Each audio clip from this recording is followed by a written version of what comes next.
الله يسترنا سبحانه. كما ذنوبنا بالخلوات كثير كثير، ذنوب في الخلوات كثير.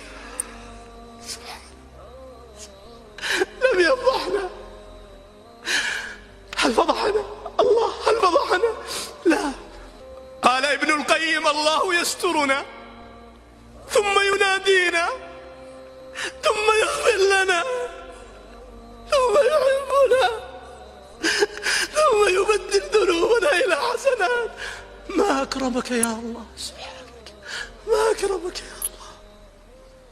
كريم سبحانه، كريم كريم.